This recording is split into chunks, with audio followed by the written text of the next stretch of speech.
ভারত কেন মিজানুর রহমান আজারি হুজুরকে এত ভয় পায়? 2020 সালে মিজানুর রহমান আজারি একটু ওয়াজের মধ্যে বয়ান দিচ্ছিল, তার বয়ান শুনে 7 জন হিন্দু নিমিষের মধ্যে কিন্তু ভাই মুসলমান হয়ে যায়। আর এই কারণে কিন্তু ভারত সরকার তার দিকে উগ্র দৃষ্টি দেয়। তৎকালীন আমাদের বাংলাদেশের সরকার মিজানুর রহমান আজারিকে যথাসম্ভব দ্রুত এই দেশ থেকে সরিয়ে দেয়, আদারওয়াইজ তাকে কিন্তু গ্রেপ্তার করা হয়তো, তার কিন্তু সাজাও হতে পারত। এখন যদি আপনারা চিন্তা ভাবনা করেন তাহলে আমাদের সরকার হয়তো বা ভালো কাজও করেছে বা ভারতের কথা শুনে মন্দ কাজও করেছে। আপনারা জানেন ভারত সরকারের কথা না শুনলে আমাদের তৎকালীন সরকার কিন্তু টিকে থাকতে পারবে না, যার কারণে তার কথা শুনে আমাদের বাংলাদেশের যত বড় বড় আলেম মাওলানা ছিল সবাইকে মোটামুটি জেলের ভাত খাইয়ে ছেড়েছে। এমনও কিছু সংখ্যক হুজুর আছে যারা 5 থেকে 10 বছর জেল খেটে গিয়েছে ভাই। আরো কিছু সংখ্যক হুজুরের জেলের মধ্যে জীবন গিয়েছে, তার মধ্যে আমাদের আল্লামা দেলোয়ার হোসেন সাইদিও রয়েছে। আমরা কিন্তু অতীত ভাই কেউ ভুলিনি, প্রত্যেকটা মানুষের অতীত টেনে ধরে কিন্তু বিচার করা হবে ইনশাআল্লাহ। এত বড় বড় আলেম মাওলানাকে কি নির্মম ভাবে অত্যাচার করা হয়েছে সেই জেলের মধ্যে, সেগুলো আমরা সবাই জানি। আমি সাধারণত একজন কন্টেন্ট ক্রিয়েটর ভাই, আমাকেও নিয়ে কিন্তু ব্যাপক পরিমাণ অত্যাচার করা হয়েছে শুধুমাত্র ওই হুজুরদের পক্ষে এবং ধর্মের পক্ষে কথা বলার কারণে। আমাকে বলা হয়েছে আমি জামাত শিবির, সেইভাবে প্রত্যেকটা হুজুররা যখন ধর্মের কথা বলতো তখন তাদেরকে জামাত শিবির হিসাবে আখ্যায়িত করে জেলের মধ্যে নিয়ে নির্মম ভাবে অত্যাচার চালিয়েছে। এখন সময় আসছে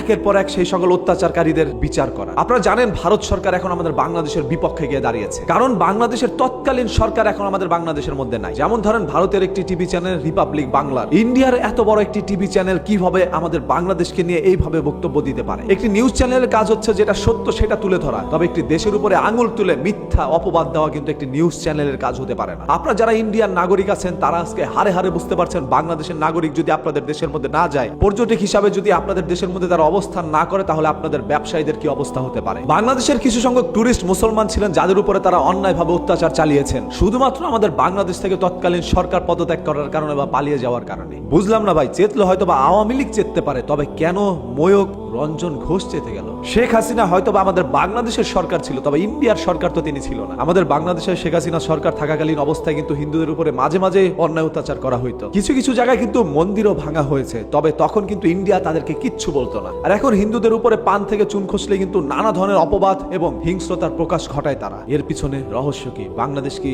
ইন্ডিয়ার কথা এখন শুনছে না? বা ইন্ডিয়ার কথা যদি বাংলাদেশ না শোনে তাহলে কি হতে পারে বাংলাদেশের? সেটা ময়ূক রঞ্জন ঘোষের কথা শুনলেই বোঝা যায়। তারা একবার চট্টগ্রাম নিয়ে যেতে চায়, আরেকবার বাংলাদেশের অন্য একটি ভূখণ্ড নিয়ে যেতে চায়। তারা চায় পুরো বাংলাদেশটাই তাদের আয়তায় নিয়ে যেতে, যেভাবে বাংলাদেশের অসংখ্য জমি ভূমি তারা কিন্তু অতীতে নিয়ে গিয়েছিল। দেখেন বাংলাদেশ কখনোই আপনাদের জমি ভোগ করে খেতে পারবে না, বরঞ্চ আপনারা বাংলাদেশের জমি ভোগ করে খাচ্ছেন। অতীত নিয়ে ভাই আমরা কথা বলতে চাই না। আমরা বলেছি ইন্ডিয়া থেকে কোনো ধরনের পণ্য প্রোডাক্ট নিব না। আপনারা বলেছিলেন আপনাদের দেশের কোনো ধরনের পণ্য বাংলাদেশের মধ্যে দিবেন না, যার কারণে বাংলাদেশও আপনাদের থেকে কোনো পণ্য নেয় না এই যে কিছুদিন মাত্র ভাই। আর এই কারণে আপনাদের দেশের ব্যবসায়ীরা কিন্তু 3 টাকা কেজি ধরে পেঁয়াজ বিক্রি করতে যাচ্ছে, তারপরও বেচা হচ্ছে না। আর সকল ব্যবসায়ীরা বা উৎপাদনকারীরা কিন্তু এখন কান্নাকাটি করছে। তাই একটি দেশ চলার জন্য অন্য একটি দেশের সাহায্য নেওয়া প্রয়োজন। শত্রুতামি করে কোনো লাভ নেই, বরঞ্চ নিজেরই ক্ষতি। বাংলাদেশ যদি আপনাদের কাছ থেকে কোনো প্রোডাক্ট নেয়, এতে করে আপনাদের লাভ, সেইভাবে বাংলাদেশেরও লাভ। লাভে লাভে ভরে উঠুক প্রত্যেকটি মানুষের জীবন। By the way, Mizanur Rahman Azhari হুজুরকে ভারত এই জন্যই ভয় পেত যে একজন মানুষের ওয়াজ মাহফিলের মধ্যে 7 জন হিন্দু কিভাবে মুসলমান হয়ে যায়। তিনি যদি এইভাবে বয়ান চালিয়ে যায় তাহলে হিন্দু তো অনেকেই মুসলমান হয়ে যাবে। ভাই আমরা বলি না হিন্দুরা মুসলমান হয়ে যান, সেটা একান্ত আপনাদের ব্যক্তিগত বিষয়। আপনাদের যার যে ধর্ম ভালো লাগবে আপনারা